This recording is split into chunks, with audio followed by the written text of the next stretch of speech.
Hello.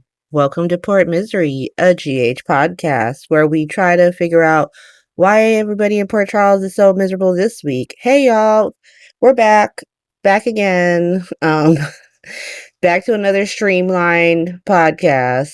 A lot happened this week. And also kind of nothing happened. It was a lot of setup. And we had like a lot of weird things happen that So, a couple things.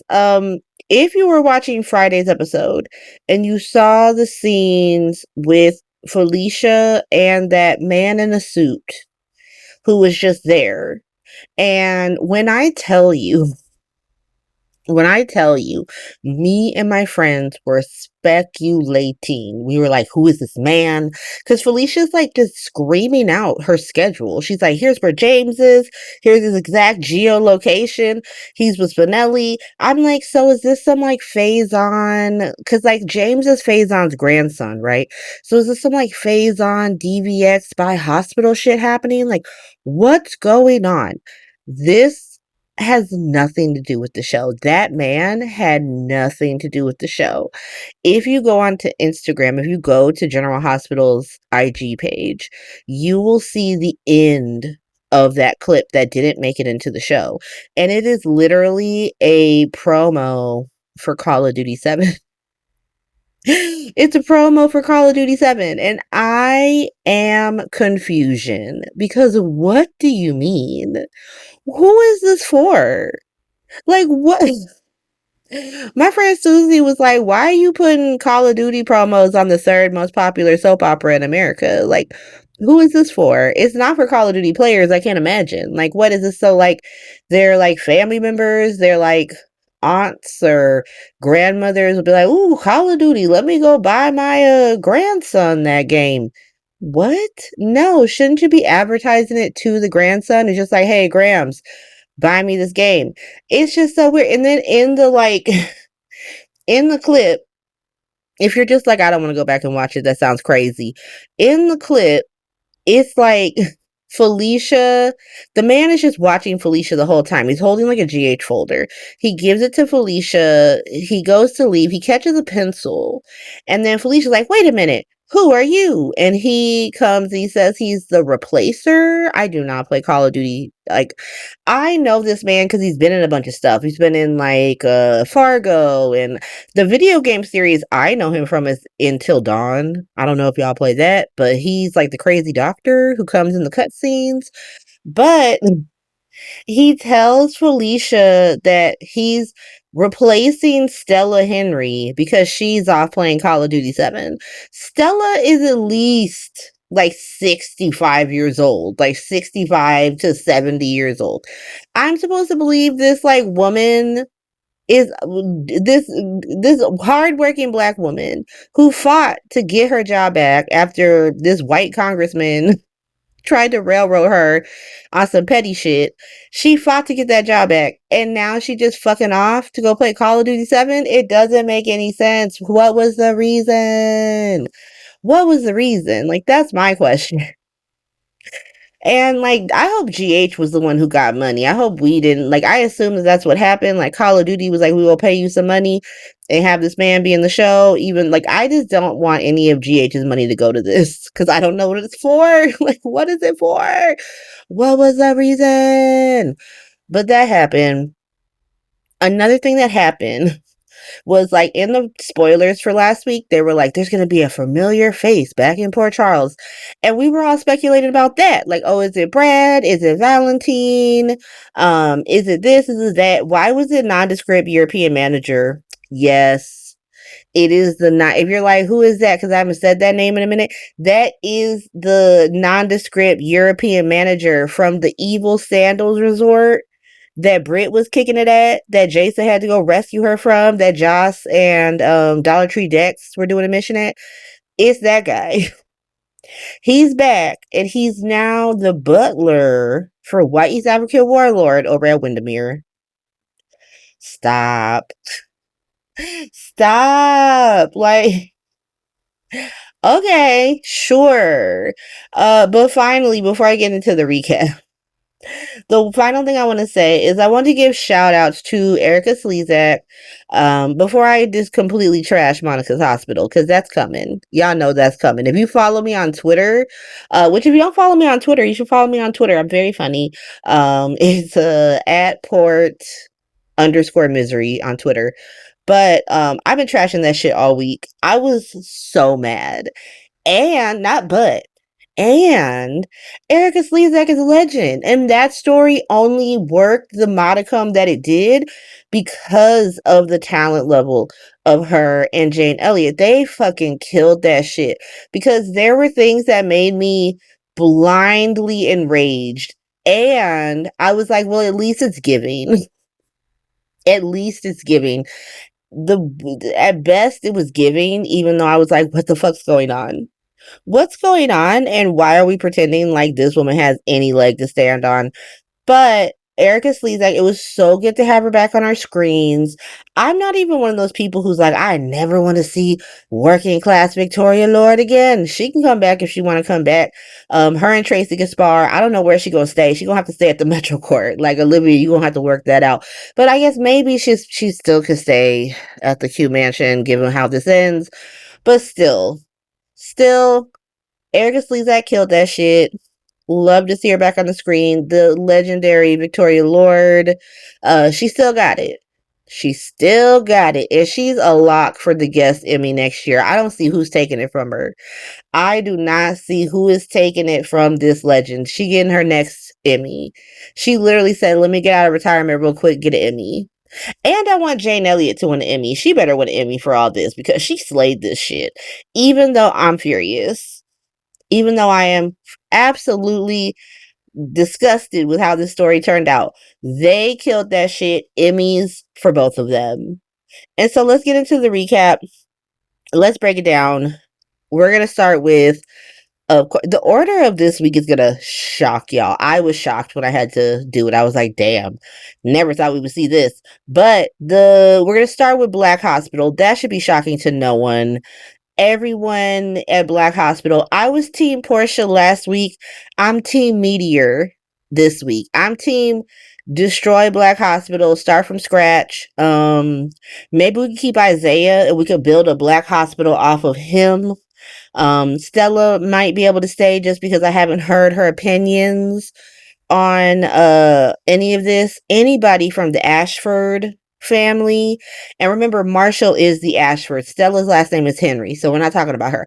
Anybody from the Ashford family who got the last name Ashford, who was married to an Ashford, has Ashford DNA, meteorite.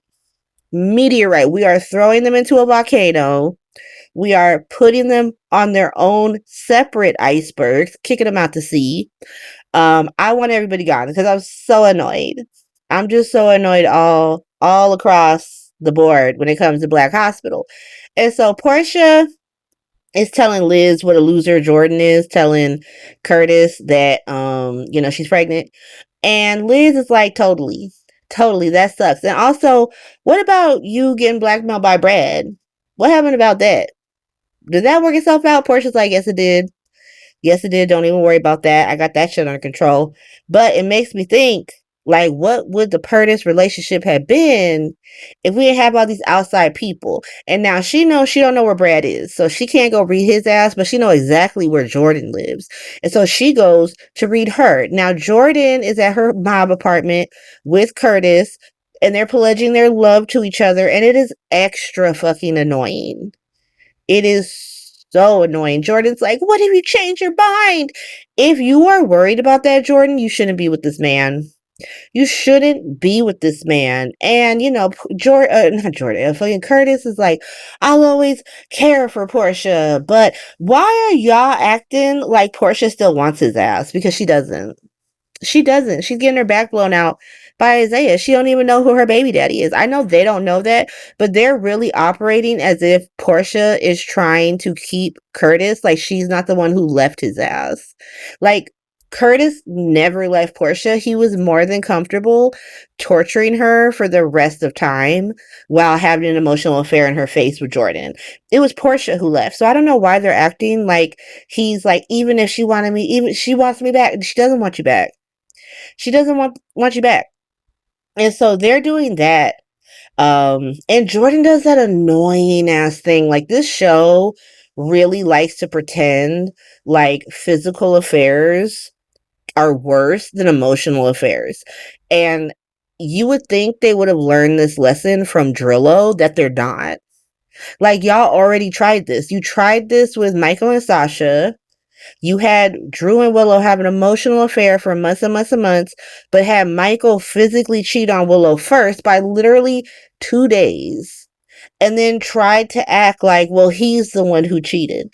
Stop. Stop it. Grow up, writers.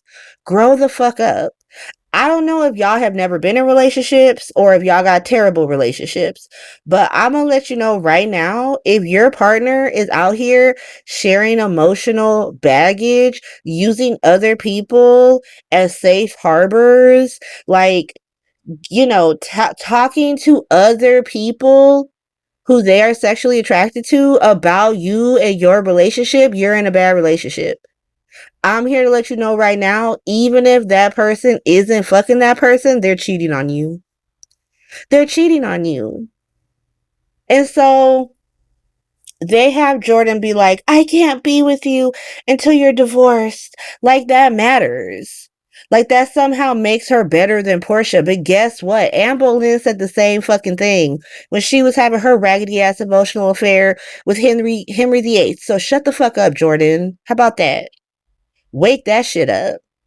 And so we all know what you're doing, girl. We know what you're doing. It's not even original. It's definitely not cute. But Curtis tells her that she's his only gal. He only wants her and his baby with Portia. And then they make out in front of her door in public. And of course, Portia sees it. Portia sees it because she was on her way to go read Jordan. Portia confronts Jordan, and that shit is as dumb as you thought it was going to be. Because they just have Jordan say that Portia's a liar and she did the right thing. And then they have Portia say that Jordan's a loser. And then she threatens to keep Jordan from Curtis by using the baby that she doesn't even know is Curtis's. To be honest, it was loser behavior. I'm not going to pretend like Portia is allowed to be a loser just because Jordan's a loser. Like, when y'all both start acting like losers, I'm Team Meteorite. I'm team take everybody out. But you also have across town Curtis telling Hat Daddy that he wants Jordan and Portia's baby, essentially, because we don't know if it's his. So we got to refer to it as Portia's baby. But he wants them, and Hat Daddy's just there to give Curtis cap and cover, just not having any kind of conversation about the emotional affair he was having, how it's fucked up. None of that. Just like, proud of you, son. Proud of you. Later on, like down the week, we get Britt trying to blackmail Portia because she notices that Portia's pregnant and that she's not telling nobody. And she wants Portia to like back her trying to become a doctor again, even though, girl, you a ghost. Like, you're not even a friendly ghost like Nathan. You just an unpleasant ghost. But Portia sort of refused to be blackmailed. She's like, listen, I'll help you, but also act right, because this is not going to be a secret forever. I was just trying to keep it a secret for the first trimester for, like, stress purposes, but eventually I'm going to have to tell people. And then what? And then what? Because I can make it so you get your license back, or I could also tank it. I can tank that shit for you. So be smart about it. That's what I mean when I say Portia just refuses to be blackmailed and Britt is an idiot. This is the second time she tried to blackmail somebody to get shot down. Because she tried that shit with Jocelyn, and then Pikeman shot it down. He was like, bitch, I'll put you in jail. Who you talking to like this? And now she trying to blackmail Portia. And Portia's like, girl, this blackmail works for how long? Another 3 weeks? Because she said she was like 10 weeks or something like that. And so the first trimester is up for her in 2 weeks, 12 weeks. And then she can get her little paternity test, and then blackmail done. And she ruining your life. And so, but whatever. That was Black Hospital. Jordan will show back up in, oddly enough, Spy Hospital when we get to it. But let's go over to Monica's hospital. Yes, Monica's hospital a second. I fuck Monica's hospital. I am so annoyed with Monica's hospital. I found nothing about it pleasurable except the performances of Erica Slezak and Jane Elliott. I want nothing for the Quartermaine family anymore. I want them. I want the Quartermaine mansion burned to the ground. I want the bloodline ended. Everybody gets sterilized. I want this family to be done because I'm sick of them. I'm sick of them. So let's get into it. So Monica's hospital. We got working class Victoria Lord with Drew and Michael and Martin, and she about to sell this house. Now, all of a sudden, she got a conscience. She's like, oh my God, I can't. Ooh, let me think about it. The dog shows up. That Deus Ex Machina ass dog that just shows up whenever we need some shit, a plot to move forward or a plot to stall for a second. Remember, we need to get Rick out the fucking basement, right? We needed to get Rick out the basement, so we had him have a fucking fantasy about the dog just for the dog to show up and find his ass anyway. Deus Ex Machina the dog. Now the dog just showed up to steal the like papers that would sell the house to Drew and just run the fuck off. And of course, they left every fucking door in the Quartermaine mansion open to make sure this, to facilitate this. So the dog run off. Dog run off. Everyone's like, oh my God, the dog. Drew trying to hobble around, chase this dog with a cane. When Tracy finds the will. Tracy found the will last week. I think Friday's episode. She was at Lulu's house. She found it in the box that had Alan's diplomas. And so she finds the will. She's like, let me run to the Q's and tell them this. So she busted the house. Like, hey, y'all, fuck her. The house, we're not selling this house. It's like the will not legal. Everyone's like, yeah, we know. Well, they don't know about the will. They're just like, we're not selling the house because working class Victoria Lord already tore it up. So it's fine. What? What? I literally had to go back and watch it because I was like, did we get a scene of her doing this? But no, they had her do it off screen for some like maximum gotcha on Tracy. Why? Why? But Tracy's like, whatever. Here's the real will that, here it is.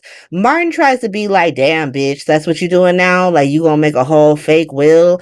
Monica, Drew tries to get down on it. Like, yeah, damn, Tracy, that's the most fucked up thing you ever did. Michael is like, it's notarized. It's a real will. I don't know what to tell y'all. Martin looks like, fuck. I thought he took a chance. He took a chance. There was a chance it could have been faked. It wasn't. And so everyone's like, so working class Victoria Lord, what the fuck's good? Like, what's going on here? She admits that Martin forged the will. And I'm like, couple things. Who cares that he forged it if you knew since jump that he was going to do that? Okay? And if you are the one who called him and said that you were down to clown, you were down with the fucking shenanigans after Tracy was fucking mean to you when you broke onto their private property, you still did that. Like, you, just because you feel bad about some shit doesn't mean that you didn't just do what you did. And also, why couldn't you just have narked out Martin sooner, since they believed you anyway? That's what I said. I'm like, I don't understand why he even blackmailed her. Like, so everyone's supposed to believe this waitress from Durham did all this shit, didn't have no help. And so as soon as they ask her, girl, who helped you do this, and she points at you, you both caught. They gonna believe her. It don't matter what the fuck you did to clean it up. Like, what are you talking about? And so, tell me, this is my question. I have several questions. Why make Tracy right about everything if you didn't want me to hate this character? Like, if you didn't want me to be on Tracy's side, then why make her right? Because she was right. Like, she was right about this woman. She was here to con. She did steal the fucking house. Like, I don't care if she tore up the papers off fucking screen. Who cares? She still did all the other shit. And they have in the same episode, Michael saying in the same fucking scene that Drew will never be family because he ain't loyal. And because he ain't been in the family long enough to get the type of cap and cover that you need to be fucking your nephew's wife. How does working class Victoria Lord have it though? Like, what she did ain't loyal, and she hasn't been in the family long enough to be getting this type of cap cover for all of this. Like, what are we saying? There's a difference between, like, the house falls under personal family ass shit, not money shit. Right? Because the house is a family home. This is where people live. This is where memories are made. And so this is like family shit. And when I was talking to Tracy from Sunday Shift, she made a really good point. She was saying, like, there is a reason why Ned was able to do the fucked up shit he did with EOQ, getting Valentine up in there and still show up for Thanksgiving, still live in the mansion, while Drew wasn't after he fucked Willow. Because there's a difference. And that's my thing with that when it comes to Monica's will. These are her last fucking wishes. And so instead of honoring your sister's last wishes, you just assume that she had gone senile, that she clearly didn't know what she wanted, and you let this random fucking man distort what your sister that you claim to love wanted on some Tracy was fucking mean to me ass shit. And they literally have her say that. They literally have her be like, well, I did that shit because you were mean to me in the crib. Are you fucking serious? Bitch, I'll slap the shit out of you. I'll slap the shit out of you. This is fucking wild. What are you talking about? So I was rude to you on my property that you once again broke onto. You did not have permission to be there. And that's why you went along with this raggedy ass bitch to steal my fucking house that my sister gave to me? Bitch, I'll slap the shit out of you. Like, seriously, the flimsiest fucking reason I've ever heard in my life. I would have called the cops on this bitch. Like, for sure, her ass would have been arrested right along with Martin. Right along with Martin. But she tells everybody that Martin was essentially blackmailing her with the whole, like, well, I made it look like you did it. And that's why she was going to sell the house to Drew, because they were like, bitch, if you just wanted money, like, why didn't you just sell it to us? We would have given you the money too. And she was like, well, he was blackmailing me. Tracy wants to arrest everybody, but Drew is first like, whoa, I didn't do all that. I didn't do any of this. I was just trying to buy a house. I don't know about blackmailing or forged wills. I don't know about any of that shit. Tracy's like, bet. Okay, well, you can get the fuck out then. You can fucking leave. But you can arrest these two. The whole family is like, well, clearly it was all Martin. Clearly it was not fucking all Martin. Clearly it was not all Martin. What are y'all talking about? Her name is in the forged fucking will. She just told you she knew about it. But they agreed to, like, well, Tracy's like, fine, arrest Martin then. His ass going to jail. Fuck it. And then Ned all of a sudden is like, I got a better idea. And she makes him go tell Laura in another fucking weird ass scene that don't fucking matter because there's literally zero consequences from this. Like, zero consequences from any of this storyline, to be honest, which I think makes me more mad because I think storylines should lead into things. Like, storylines don't have to, like, drag on forever, like the stupid who shot Drew bullshit, but they should lead us somewhere. And this led nowhere. The only thing that changed is that now Tracy owns the house. We didn't need any of this to get there, to be honest. But all that happens to Martin is that Laura kicks him out of her apartment like I said she would. Because she was like, yeah, you actually can't be doing that. But the Qs are like, well, if Laura says she don't want you to go to jail, then we won't put you in jail because we down with Laura. We fuck with her. What? What? And then Martin is like, they knew that the hardest thing for me to do would be to look you in the eyes and tell you what I did. What? You would have still had to look Laura in her eyes and tell her what you did if you were going to jail, my guy. Like, what are we talking about? I thought this is how we get Martin off the show. To be honest, I still might be right about that because I didn't see his ass the rest of the week. But, like, what? What? Okay. Martin tries to read Laura when Sonny shows up at the end, like, so you cat for Sonny, but you don't cat for me. And Laura has to be like, Sonny don't live on my couch, guy. The fuck are you talking about? It's a stupid, literally no fucking consequences. And Martin really walks away like, I did what I did and I don't regret it at all. Yeah, I'll move out. Don't even trip. Okay. Okay. But I'm sorry, I'm so fucking mad about this. I'm so mad because like, not even Martin caught heat for this. Like, not even Martin. But we go back, we find out, this is when we find out that Monica left the house to Tracy, that she didn't leave it to Michael, she left it to the sister of her heart, so he didn't change the wording of the will, he just changed the name. And so Tracy gets the house, and now I want her to kick everyone out of it except for maybe Jason. Jason can stay, Danny can stay. I'm sorry, Rocco, you can't stay because all your family members are not loyal, so you gotta get the fuck out too. Danny can see you on outside the mansion. Cody can stay. Everybody else needs to get the fuck out, to be honest. Kick everybody out. Cause like everything starts cool. Everything starts cool. Like Michael tells Tracy, like, she didn't leave me the house, she left you the house. Everyone's like, oh my god, I can't believe it. We even find out that Monica left money in her will for working class Victoria Lord to go buy a house in Durham. So someplace else off screen. Like, go away, bitch. But she did what she did. And so everyone's like, oh my god, so happy you own the house, Tracy. Can we all stay? Now at this point, I'm like, I wish she would give them a little resistance, especially because Olivia wouldn't let her stay at the Metro Court. Ned and Olivia were super down to like kick her the fuck out just to say Brooklyn was talking shit with working class Victoria Lord over at Bobby's with Gio. Fucked up. But Tracy's cool about it. She's like, everybody can stay. Of course, we're family. Like, everyone's gonna stay. Everyone but fucking working class Victoria Lord. She gotta get the fuck out. Obviously. They all flip on her.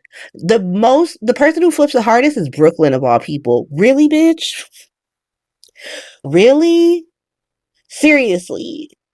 But they're like flipping her out. The flipping out. They're like, what do you mean? And they threaten to leave if she doesn't agree to consider working class Victoria Lord family after she just agreed not to have her fucking arrested for fraud. Like, this is what I mean when the choices that were made in this storyline are so mind-bogglingly infuriating. Because there was a better way to do all of these things. Better way to do all of these things. First of all, first correction. Do not have working class Victoria Lord working with Martin. He could have been the one to call her, but she didn't need to know that he was forging fucking wills.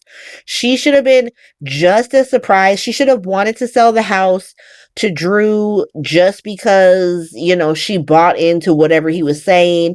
He was offering cash. Anything else was going to take too long. You could have given her reasons, and then she changes her mind the last minute when she sees what a fucking monster he is. Ways to do it, right? Okay, or say you want to keep this where she was in on it. Fine. Instead of having it be like, oh, Tracy has to admit that she's family, actually have Tracy have her arrested and put her in jail.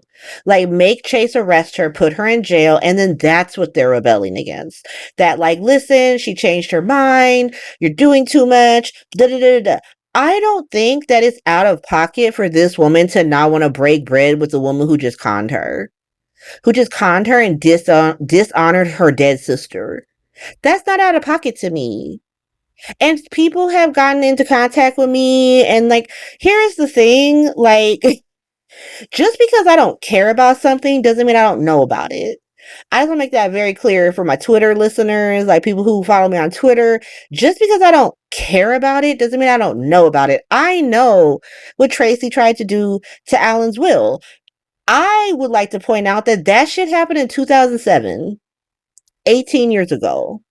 And so, no, I don't care about shit that Tracy did 18 years ago. Why should I apply some shit that Tracy did 18 fucking years ago to working class Victoria Lord, who wasn't even on the show, who was literally on One Life to Live at the time, playing real Victoria fucking Lord? This is a made up fucking character.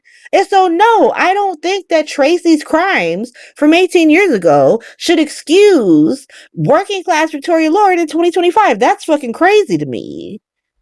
And two, the family, like I said, the family not just choosing to believe this one woman. I can maybe excuse Michael and Jason because they're the closest to Monica. Ned, Tracy, Olivia, Brooklyn. That is Tracy's side of the family fucking tree. What are y'all doing? Cause she ain't been nothing but loyal to y'all. And people brought up like, well, she did what she did to Brooklyn. Oh, okay. So she made Brooklyn do some corporate espionage and then gave her the fucking company. Gave her the entire company. I remember when Brooklyn's plan was to steal the company from Tracy and give it back to Maxie. What happened to that plan? Huh? Oh, Brooklyn decided she wanted to keep it. And so maybe I should support Maxie being pissed off at her. Maybe we should wake that fucking story up. Since Brooklyn is now guilty of stealing Maxie's company, saying she gonna give it back, and then not giving it back. That's not Tracy's fault. That's Brooklyn's choice. And so I also don't care about Tracy giving Brooklyn a company. That's what this storyline is now. It's no longer Tracy made Brooklyn do corporate espionage. It's Tracy got Brooklyn to do corporate espionage, gave her a company, and now Brooklyn is part owner of deception. That's the story they're telling. And so this is what I mean when I'm saying like there were changes we could make to this story, this working class Victoria Lore story, that would make it better. Like if you want Tracy to be the bad guy, then make her the bad guy. But nothing about what they showed made her the bad guy. It wasn't unreasonable for her to want her to get the fuck out her house. You just did what you did. I caught you red-handed working with this man to steal my shit. No, you cannot leave in the morning. You need to get the fuck out now. And your shit will be on the curb in the morning. That's not unreasonable to me. I wouldn't have found it unreasonable if she had put her ass in jail. But at least I could understand why the other characters would feel that way. To be honest. But this, like, oh, well, you know, Monica, she's Monica's sister, and that means she's our family too. No, that's not what it means. That's not actually what that means, Ned. Because you aren't related to Monica. If you were related to Monica, it'd be very fucking weird that you blew her back out that one time. Olivia, you're a stray. You married into the family, so she definitely not kin to you. Brooklyn, once again, you're Ned's daughter. And so Tracy's side of the family, the only person who should potentially have this energy is Michael. And I don't believe it because you can't have Michael being like, well, let me forgive working class Victoria Lord while he's going so fucking hard on everybody else in town, including his own parents. His brother getting cussed out, Sonny, like everybody get cussed out for Michael, except working class Victoria Lord because she's Monica's sister. Whatever. Whatever. But Tracy is like, I'm standing on business on this. She got to get the fuck out of my house. And so they all leave with her. Gio comes because like he had this weird conversation with Emma where he was like, I am a Quartermain. So he goes to like help them move because he thinks that Drew's buying the house. And Tracy's like, nah, in a weird turn of events, it's my house now. And everybody chose working class Victoria Laura, so I told him they get the fuck out. And so he kind of guilts her into talking to Victoria Lord and the family. And I'm like, nah, Tracy, stay strong. Stand on business. Gio is like, I think Monica left you this house to keep the family together. And how is she supposed to keep the family together if the family betrays her the first chance they get so they can stay in the fucking mansion? And then after it's found out that this bitch don't have the mansion, they choose to side with her ass, even though she tried to steal it. How's she supposed to keep it together when the family's a bunch of ingrates, Gio? That's my question.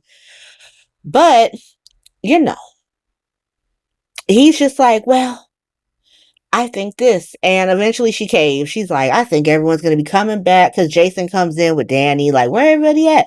And she's like, they're going to come home soon. Don't even worry.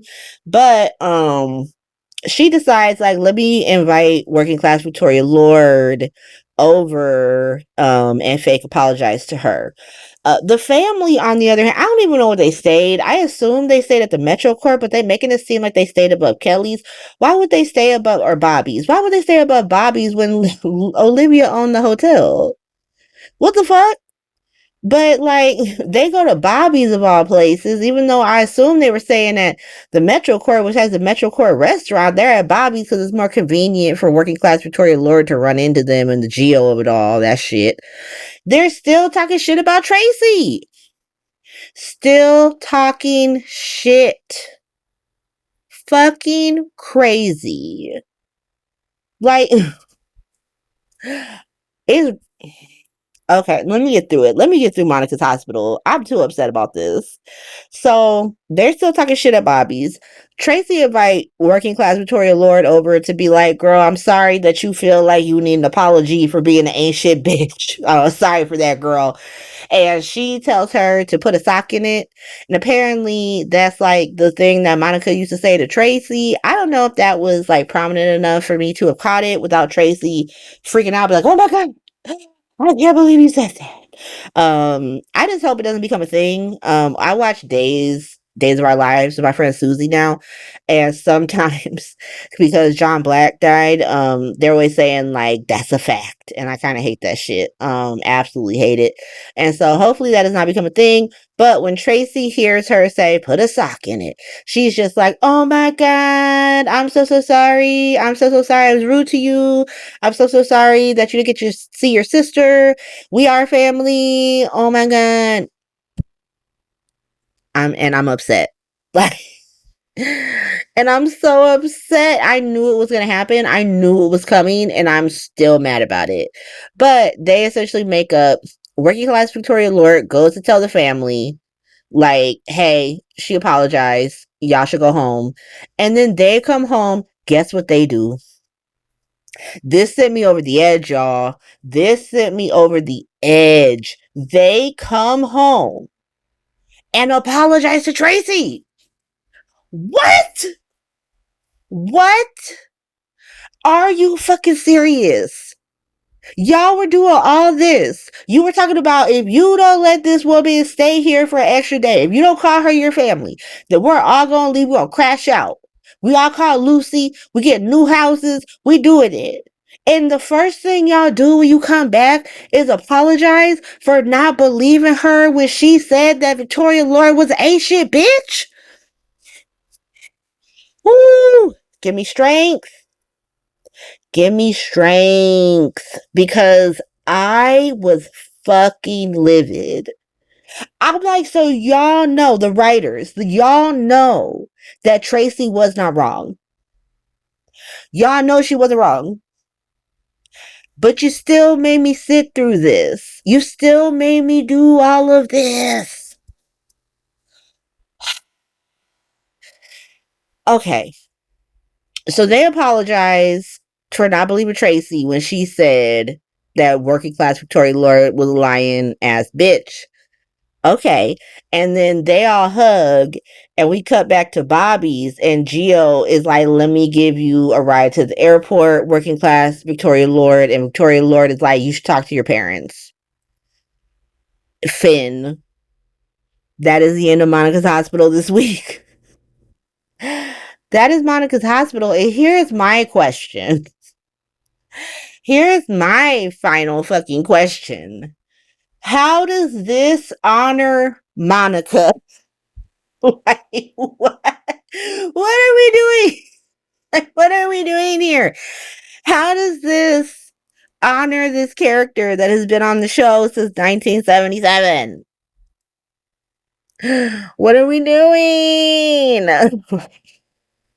Is it supposed to teach Tracy that, like, even when family tries to scam you out of a multi-million-dollar estate, you should just show an infinite amount of fucking kindness and understanding. The multi-million dollar estate, by the way, that Monica gave Tracy as a gesture to show that even though they fought like cats and dogs since the fucking Carter administration, that they eventually grew to love each other as friends and sisters. And once more, it goes back to Drew because they're cutting him off for the same type of disloyalty that Tracy is upset about, except doing it to Michael. And yes, he has done a lot since, but he was originally kicked out of that fucking house and the fucking family for fucking Willow. That's what happened. Where was this family's infinite fucking patience then? That's what I'm trying to find out. These are the questions I'm left with.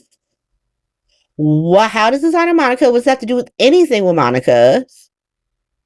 And how have you managed to make every Quartermain look worse through it? Fucking crazy. Fucking crazy. The only reason why it's not the first story I told is because Black Hospital, like I said, I'm Team Meteor. I'm Team Meteor on it. And I'm kind of Team Meteor. I'm Team in the Bloodline for Monica's Hospital. But, and at least I was entertained by the grandness of performance given by Erica Slezak and Jane Elliott. So that's the only thing saving it. But let's get out of here. Let's move away from Monica's Hospital because I'm literally hot. Like, I am physically heated. Like, recapping the story. It has made me hot. And so let's go to Mob Hospital, my favorite. Let's go to Mob Hospital where I can feel secure. So over at Mob Hospital, we got Sunny. Sunny goes to see Alexis to throw Portia under the bus, like Nina asked him to do. And Alexis just goes along with it, even though, like, isn't Curtis her sponsor? Like, I don't know. I guess it's like Curtis want to be with Jordan, but I would imagine he wouldn't want his baby mama in jail. I don't know. It's messy. I assume that this leads to us finding, or not us, we already know, to like Curtis and everyone in Port Charles finding out that Portia's getting her back blown out by Isaiah. That's how I assume this is where this is leading. Because he is her alibi. Like, she couldn't have killed Drew because she was getting her back blown out by Isaiah. And so Sonny goes to Alexis's office to tell her that he's got another suspect for her, but also to ask her why she's going after his son like that. Like, what happened to the Sonny Corinthos baby mama brigade code of loyalty, girl? What the fuck? Alexis like, look, I had to do this because it's the only way I could see Scout. And I disagree. Alexis. I think that you could totally be like, I get to see Scout anytime I want to, and so does everyone else that I love. And if you don't like it, Drew, if you try me, I'm gonna go leave your bitch Willow in jail. Boom. Boom. We only getting blackmailed if we want to. That's all I'm saying, Alexis. Like, you getting blackmailed, you get ran because you want to be run. But Sonny's like, well, that sucks, but let me just tell you how Portia and Nina drugged Drew, and Nina said she didn't do it, and we know she didn't do it because cops know she didn't do it. And so that means that Portia could have done it. And Alexis tried to be like, listen, Portia is a really respected doctor. Like, do you really want to go here? Sonny's like, bet. Yup. Let's do it. And she's like, I'll look into it. At that point, Drew comes in because he's already pissed because of what happened at Monica's hospital. And he wants to like destroy Michael. And he is so mad that he sees Sonny there. And he essentially threatens Alexis. And so she sends Sonny away. And then Drew tells her that he's not going to let her see Scout because Scout's sad that Sam is dead. And so he needs to be with her. She needs to be with her father, even though he's going to some fundraiser and just going to leave her with a bunch of kids she don't know. Let me be so clear right now. Why is Drew going to a fundraiser in DC?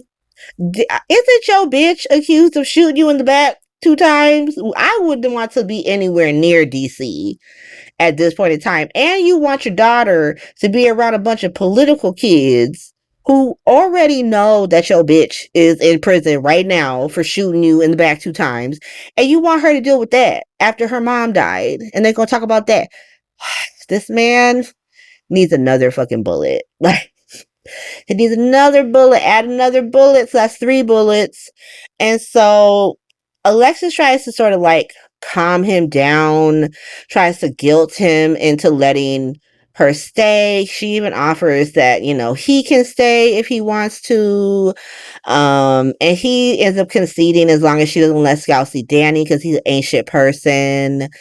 And he tells her to frame Michael, and she decides, nah, I'm gonna go frame Portia, and goes to hire Felicia to do that, to go find out what Portia was doing the night that Drew was shot, and Felicia about to find out that Portia was doing Isaiah. Like, that's what she was doing. And so we do get to see Alexis and the Davis girls with Scout. This is gonna be a little bit of Christina's hospital for a second. Christina and Molly are with Scout, and Alexis is with Danny. And the shit is as sad as you thought it was gonna be because it's the 1-year anniversary of Sam dying, and so they're both really sad, and they can't be together. And Danny is, he is really upset because he's like, "This is all my fault. If I had just capitulated to Drew, then I would be able to see Scout." Alexis like, "Nah, you too much like your mom. Your mom wouldn't have capitulated to his ass either. Your mom would have punched his ass in the face, to be honest, after reading his ass down." And, she talks about how proud she is of him. He gives her some Reese's cups to give Scout when Jason comes to get him. It's a cute moment. Scout is over with Christina and Molly, and she's pretty much telling them that she don't like Halloween anymore. Like, I don't want to go trick-or-treating, I don't want a costume, I don't want to do any of that, which is very on brand. I would imagine both of them are done with this fucking this holiday. And Molly goes to get some cupcakes because they're gonna watch movies and stuff. And so Scout is with Christina, and they're like decorating pumpkins. And Christina's talking about Sam and how like Sam was so good at everything, and like it was kind of annoying she was so good at stuff. And Scout says how nice it is to talk about her mom because Drew he never talks about Sam. He just wants to talk about Willow. Another fucking bullet. Get another bullet for this man. That's 4 bullets that Drew needs to have. Because what do you mean you not talking to your baby about her dead mom? What do you mean? Ugh, Drew, terrible. And it's like, we talk about this, like I talk about this with my friends and other people, that is so crazy to me that they don't use Scout as a way to humanize Drew. Like, usually, even with Sonny back in the day, like they would have him do crazy shit, but then they would show you a scene with Michael to show you that he's a good person. No, they don't do that with Drew. Drew don't get that fucking edit.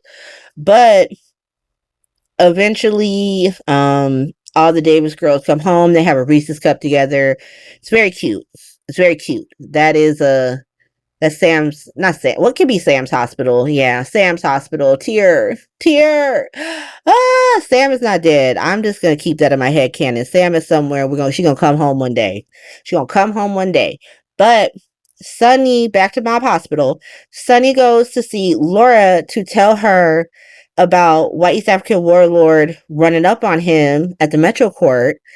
And Laura is like, "Yeah, he ran up on me too here, and he's trying to say that he about to do some stuff. I can't have it." Sonny's like, "You want me to kill him? You want me to kill him? Because I'll kill him right now." Laura's like, "Nah, please don't do that. Please don't do that. That's not going to be good." And so he's like, bet. We're going to have to click up again, though. We're going to have to strategize because this is not okay. Then he goes and has the weirdest date with Horny DA. Just the weirdest date at the X bar. Like, y'all remember how they're trying to honeypot each other? And so they're Sonny bought the whole Axe bar out, having a date with her ass.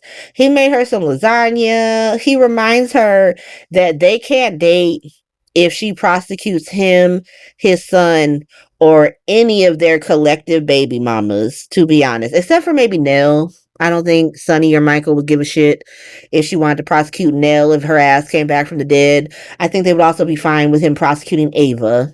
Like, you do what you gotta do when it comes to fucking Ava. But she's like, "No, I'm gonna do what I want." He does try to warn her that, like, prosecuting Willow is a bad thing because, if you lose, you look like a dumb bitch. But if you win, now you got Drew as an enemy. So you might want to think about that. But she's like, "Oh my God, I'm better than that." And she decides she's gonna do it. And she decides she's gonna do it. I really think Willow did it. At this point where we're at, I think Willow did it. But we'll see where it goes. I hope they end the Who Shot Drew storyline soon because I'm so tired of it. I cannot stand the storyline. But we gotta keep dancing through it. Um the Mob Hospital really ends with Jason going to see Sunny, and he's like, we can, if that Measure C shit passes, we can move the fake purses out of Rochester if we have to.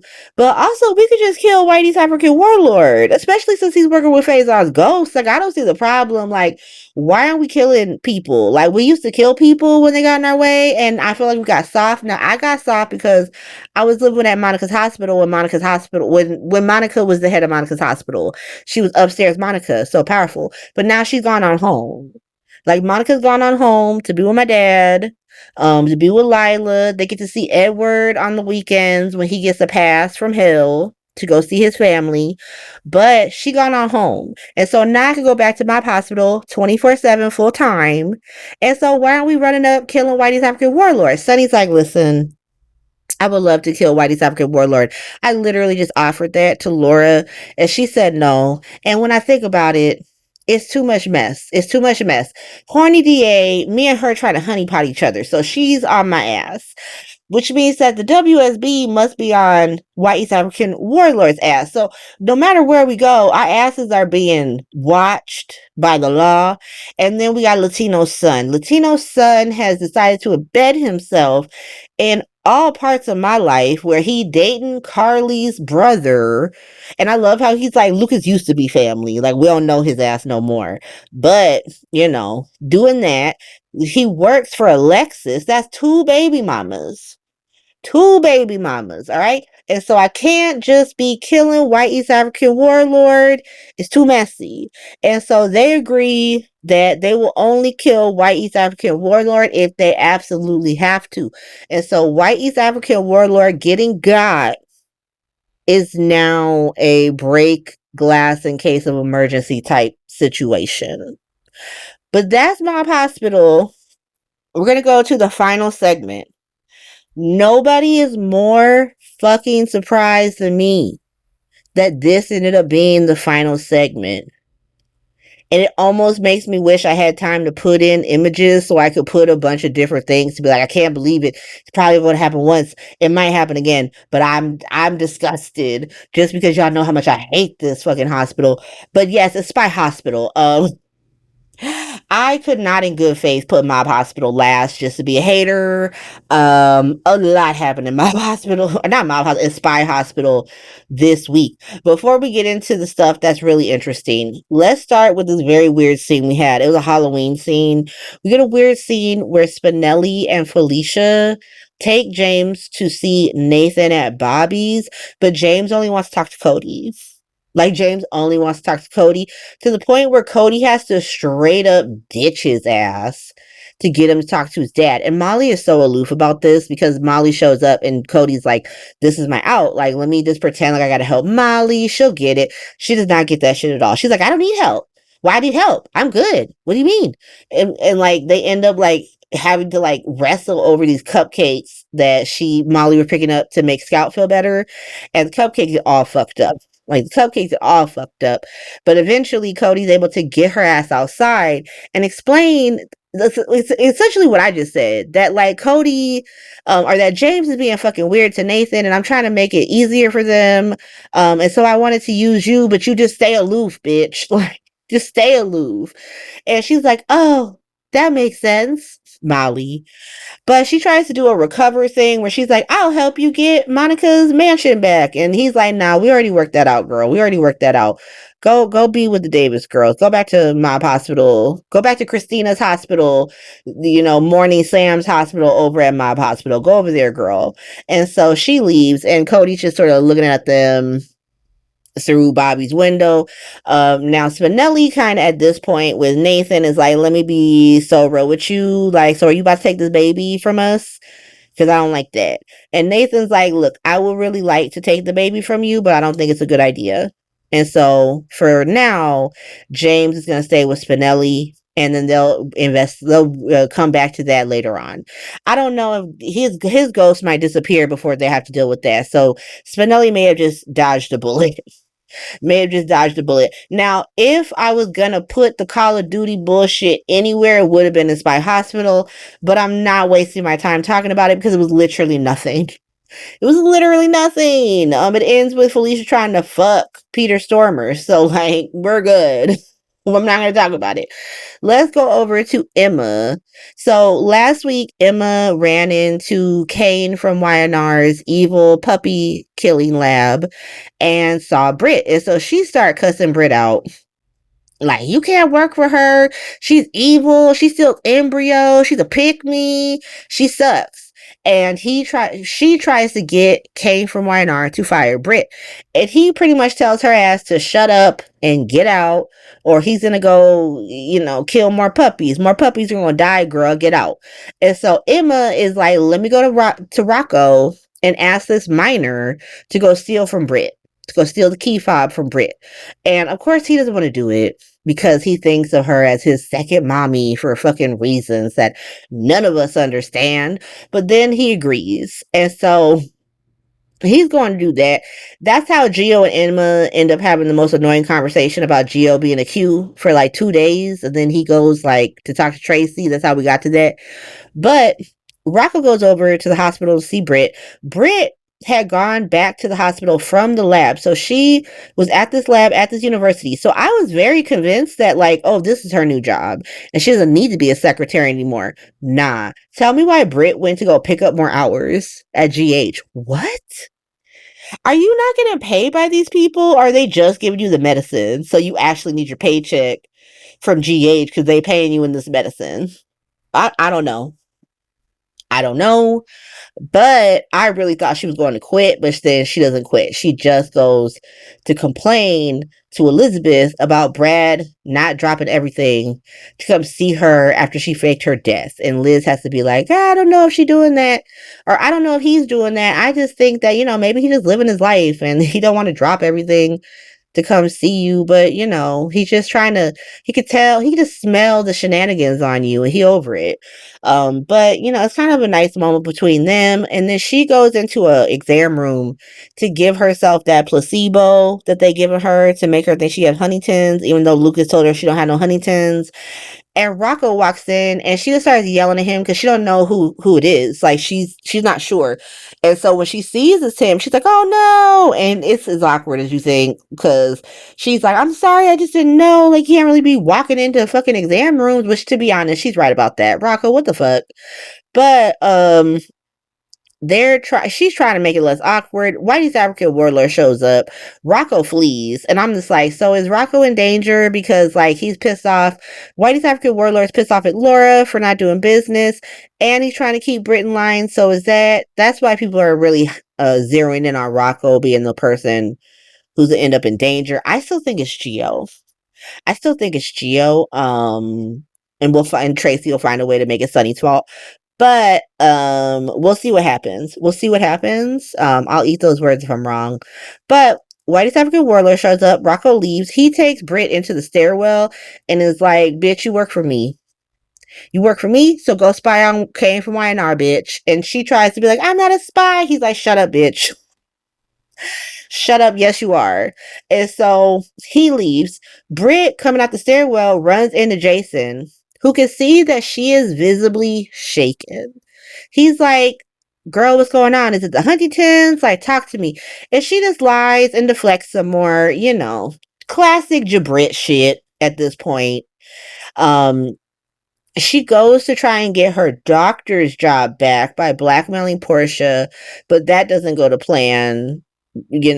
Like I said in Black Hospital, Portia's really like, Britt, shut the fuck up. Like, I'm gonna help you, but only because, whatever. Then I think it's on Friday's episode, Emma tries to be nice to Britt to get the key fob to the puppy irradiating lab, but can't because Britt is like, fuck you, girl. Fuck you, girl. Like, Emma really thought she could cuss this woman out, be ops with her for most of her life, and then buy her a latte and a big ass muffin. And then Britt was gonna be like, yeah, girl, come work at this evil puppy irradiating lab with me. Okay. Okay, Emma, that's very cute. It's very cute. But that's Emma. She does have another scene where with Laura that I'll get to in a sec. But let's go over to Jason, right? Because Jason had noticed that Britt was shaken, but Britt didn't want to talk to him. He goes to see Anna, who is about to crack, it looks like. And she's just like, on edge, like, go make Britt tell me if her raggedy ass daddy is alive again. Jason is like, listen, I would love to help you, but she don't tell me things, girl. Like, she does not tell me things. She asked me to give her money. She lets me save her life. She asked me to co-sign loans for her ass, but she does not tell me things. Like, that's all she allows me to do. And so I can ask her again. I'll tell you what she says. She probably gonna ask me to, co-sign some more loans. Maybe she want a fucking yacht this time. I don't know. But I doubt she gonna tell me nothing. And he reminds her that he's the one who killed Faison. And that Faison is definitely dead. Like, I think the only person that we thought Jason killed that he didn't kill is Franco, to be honest. Like, there were a few times where he maybe thought he killed Manny, but then Manny came back. But then eventually, I think they do let Jason kill Manny. You correct me if I'm wrong. Unless you think that the twin brother with the identical fucking tattoos who became a priest is actually Manny Ruiz, and we just never revisited that. I don't know. I do not know. But usually when they let Jason kill somebody, it sticks. And so he's like, listen, I shot his ass. Um, Here's the thing. Here's the thing. Both you and Anna were presumed dead. Have been presumed dead multiple times. Almost every character on the show has been presumed dead. Fucking Sunny, Jason, Anna, Carly, Laura, Lulu. The list goes on. The list goes on. Tracy, like, the list, I keep going. And so him shooting Faison really means fuck all. Faison's brain being on the fucking jar means fuck all. When Drew done came back from the dead, we didn't even know his ass existed. He came back, he thought he was Jason, found out he was Drew. He went down on a plane in Afghanistan, found him in a Cassadine prison, played by Cameron Matheson, remember that? And so who gives a shit if you shot his ass, Jason? But Jason essentially is like, maybe they're just trying to yellow wallpaper you. They're trying to put you in the room with the yellow wallpaper, and maybe you should just calm down. And she's like, yeah, you right. And then immediately gets kidnapped by Faison's ghost. Just immediately gets kidnapped by Faison's ghost. Is giving deepfake. It's giving whoever is actually in charge just wants you to think it's Faison because they don't really have the juice, which makes me think it's Peter August, but I will eat those words if that's not true.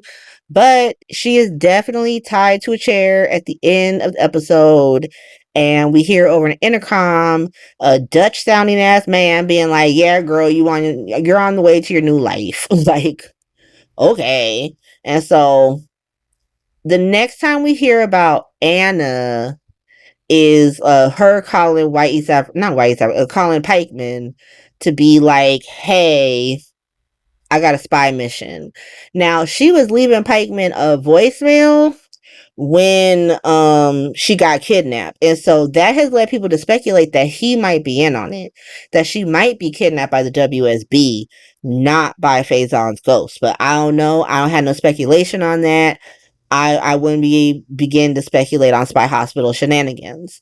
And so let's go over to White East African Warlord. So I have to put White East African Warlord here in Spy Hospital because he's spying it up all fucking week, to be honest.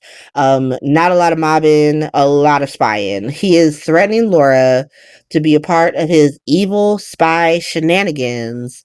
And I don't know if Laura knows that he's working for Faison's ghost yet. I don't know if she was able to talk to Anna before all that shit went down. But she's pretty shaken when he's just like, money is not the only way you could blackmail somebody. But she still refuses, and he pretty much threatens to kill her whole family or some shit. I don't know. Like I said, she looks shook. But over at the WSB, Pikeman calls Joss and Dollar Tree Dex into his office to tell them that he has decided to give Joss the most dangerous mission he could think of by making her spy on Latino's son and white East African warlord. And so she goes to see Lucas, her in for this mission.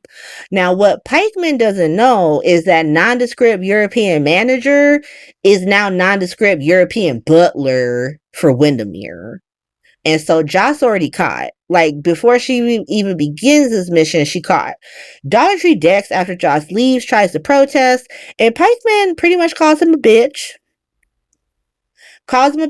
And tells him that he's pussy whipped, and he just lets that shit rock. He's like, listen, she's a professional, and we gonna let it rock. Like, we just have to do what we have to do. And so that's when he gets the call from Anna, which sounds like a deep fake since we know she got kidnapped. And then he calls Laura to tell her that Anna's gone, and she does not buy it. She goes to ask Emma, and Emma's like, yeah, she left. She left me a voicemail. She gone. It's fine. What? Okay, whatever. Sure, yeah. But that's pretty much the Pikeman of it all when it comes to Spy Hospital. Let's go back to Whitey's African Warlord. Let's be on this mission.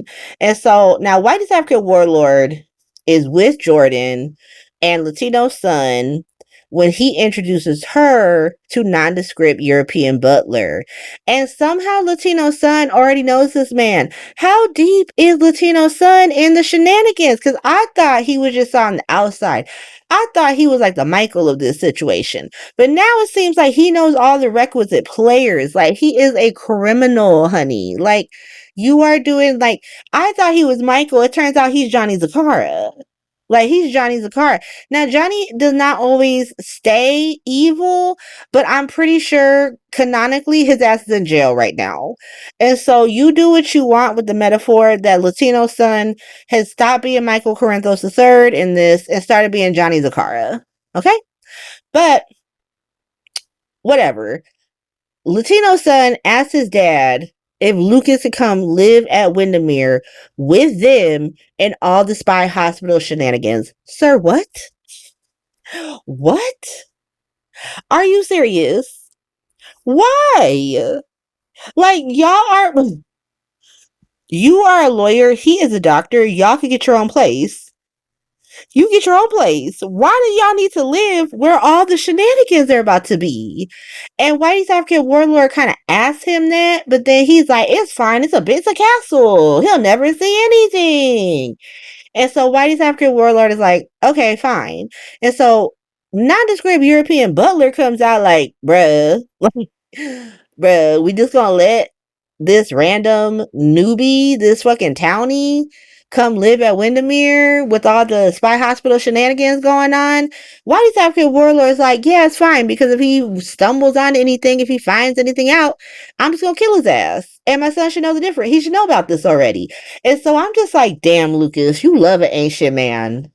You love an ancient man with a dangerous fucking family, don't you?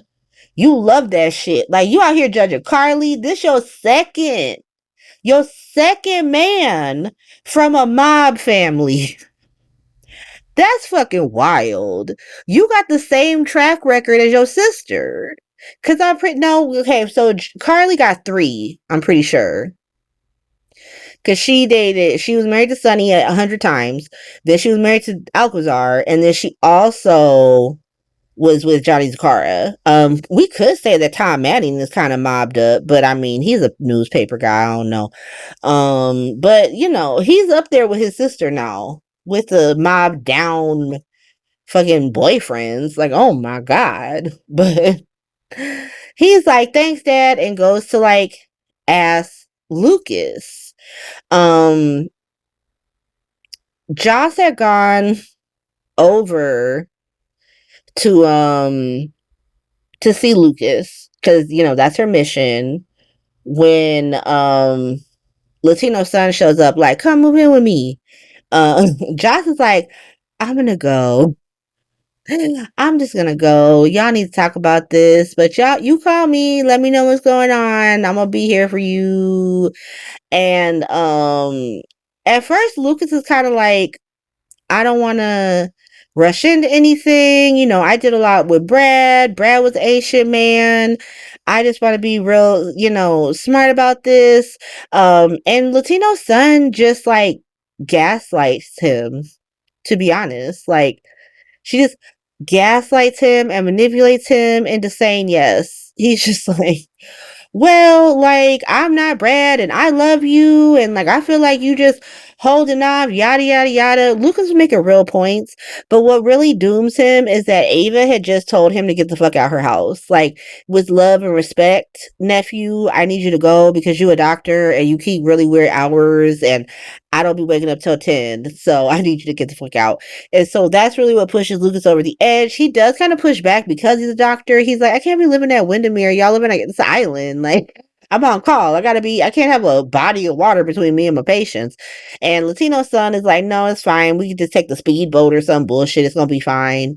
And they agree to move in together. Now, Jocelyn, when she finds out that Lucas might live at Windermere, she goes to Pikeman to be like, so can I just like save my uncle real quick because he's really about to be with another ancient man tied to a mob family and I want to save him. Pikeman is like, nah, fuck him and fuck you too, girl. If you tell him anything, I'm gonna put you in Steinmauer. And are we making Pikeman evil? Is Pikeman evil now? You let me know. How does this end? Does this end with us like having to stop Pikeman? Is Pikeman working for Faison's ghost? Is that whole French hoe shit a double bluff? Like, I don't know what's happening, to be honest. But Pikeman being a straight asshole. And it seems like it's only to make, what's happening with Carly and Valentine more justified, but we're not there yet. Let's finish up what Latino son. So Latino son and Lucas agree to move in together. White African warlord invites Ava over to fake buy art and to really get tea on Sunny. Now, Ava is at first like, I don't want to be in it, but then it's like, here you go, here's some tea. And she leaves. Britt busts in out of a corner of like Windermere because everybody on the fucking cast, except the select few, used to live at Windermere and they just know how to get out of this ancient fake medieval castle in upstate New York. And she's like, we need to talk because I don't want to be a spy. And he's like, bitch, I own you. And so you gonna do whatever the fuck I tell you to do. Lucas and Latino's son show up and they have to cover. And he's like, I wanted her to be my personal physician. But then she neglected to tell me that she's a ghost and she don't have a medical license. And please don't tell anybody that she was here, Lucas. And Lucas just buying it. Lucas just buying this shit. It's real crazy. And so the final scene of Spy Hospital, like I said, it goes into the fact that Pikeman is just getting so out of pocket. Like, God Johnson, the WSB, seems to be getting her into progressively more dangerous missions and is now threatening to throw her in fucking Steinmauer. And then Anna's missing. We got Carly going to see Valentine back at Steinmauer in Switzerland, now in her Monica Geller Friends season 6 wig, to tell him that she convinced Pikeman to send him back to the US. Can I just say that Carly Spencer is just flying back and forth from the US to Switzerland and nobody is noticing this? Nobody's like, Carly, why you keep having to leave like once every 3 weeks to go to Europe? What's going on? Like, what is she telling people? Pikeman, you supposed to be top spy in Port Charles. Yo, bitch is flying across the Atlantic thrice a week, and you won't notice it? You didn't notice it? Okay. Okay. But she starts off like, this might be the last time I have to see you here if all goes to plan. And he takes that as like she's quitting, which, how did you get that? Like, King, how'd you get there? But she's like, no, I'm not quitting. I convinced Pikeman to send you back to the US because it's more convenient for Lulu for you to see Charlotte that way. And he was like, bet, yeah, girl. This little dance, like, yeah, you got that shit. Then he tries to warn her, like, listen, this shit's dangerous. That man's dangerous. Our daughters could be in danger. Like, only a crazy person would do this. Carly's like, listen to me, sir. Let me hold your hand when I say this. I am in my fucking hospital. I'm always in danger. Our daughters are already in danger. And I am fucking crazy. Valentine's like, that was a test, girl. You passed. That was a test. We clicking up. We clicking up. All right. We're going to get that ass. And so Carval Rising. Let's go. I'm here for it. But that is the week. That's pretty much everything that happened. A lot, but not that much.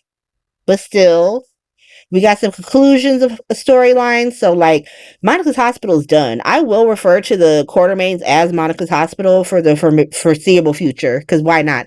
It's a great way to honor Monica and Leslie Charleston, who is such an important person on this show. So they will remain Monica's Hospital. Whenever I need to talk about the Q's, a Q-based storyline. And Monica's Hospital, that, like, storyline of, like, ending up her run on the show is finished. Like I said, that scene with Felicia and the random man at the nurse's station, don't even trip about that. That is not important. If you were like, who is this man and should I know about him? No, you shouldn't know about him. He does not matter.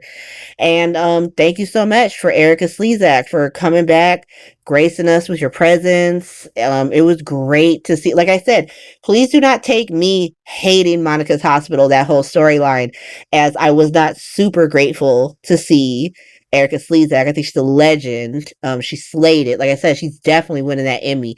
Whoever, like, if she didn't win the Emmy, I have to buy a ticket to the Emmys and steal it for her, to be honest. Like, girl, why you got Victoria Lord's Emmy? Give it back to her. But that was the show. If you like this, please feel free to like, subscribe. If you're listening to it on Apple Podcasts or Spotify, Google, please give me 5 stars, and I will see you all next week. Bye.